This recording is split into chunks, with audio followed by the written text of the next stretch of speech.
In this quick start tutorial, we'll be learning how to record a MIDI track. Let's pick up with the MIDI track we created in our last tutorial.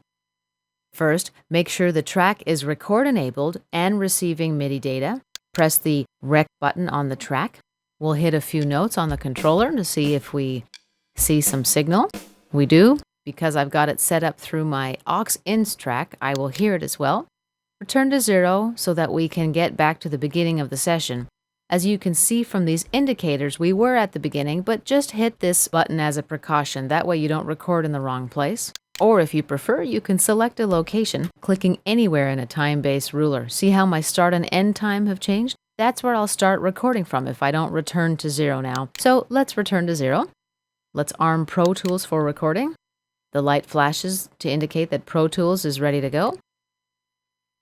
And now we press play or hit the space bar to begin recording.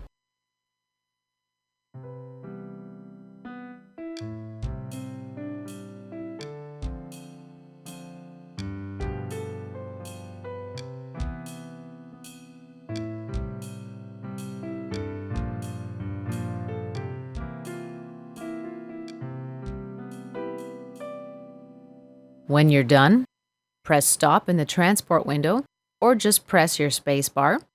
You see that our new MIDI data appears as a region in the edit window. It also appears in the regions list. Let's open the regions list by clicking on this chevron. Our MIDI tracks are denoted by the 5-pin connector icon.